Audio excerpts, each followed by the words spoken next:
রাজশাহীর বাবা উপজেলার বায়াবাজার থেকে তনোরের কাশিমবাজার পর্যন্ত প্রায় ১৪ কিলোমিটার দৈর্ঘ্য সড়কটি দীর্ঘদিন ধরে বেহাল অবস্থায় রয়েছে। এটি দুই উপজেলার মানুষের জন্য প্রধান যোগাযোগ পথ হলেও বর্ষার শুরু থেকে রাস্তা খানাখন্দ, গর্ত ও কর্দমাক্ত হয়ে চলাচলকারীদের জন্য মরণফাঁদ পরিণত হয়েছে।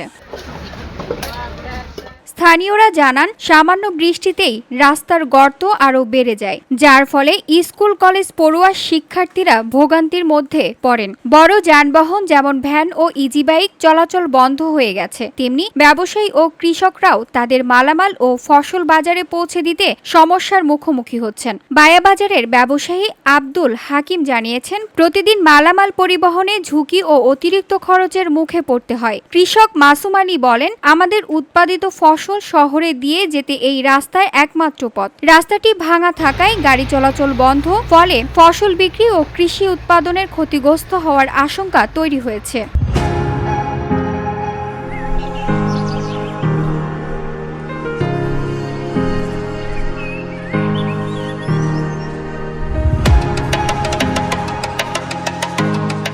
স্থানীয় পথচারী ও বাসিন্দারা বহুবার সড়ক সংস্কারের দাবি জানালেও কার্যকর কোনো উদ্যোগ দেখাননি। মাঝে মাঝে সামরিক মেরামত হলেও তা টেকসই হয়নি। তবে পাবা উপজেলার এলজিইডি প্রকৌশলী মকবুল হোসেন জানিয়েছেন, কর্তৃপক্ষের কাছে কাজের চাহিদা পাঠানো হয়েছে। অনুমোদন মিললে শীঘ্রই কাজ শুরু হবে। স্থানীয়রা মনে করছেন, সড়কটির দ্রুত সংস্কার না হলে এই অঞ্চলের যোগাযোগ, শিক্ষা ও কৃষি ব্যবস্থা মারাত্মকভাবে ক্ষতিগ্রস্ত হবে। VOD Bangla news desk.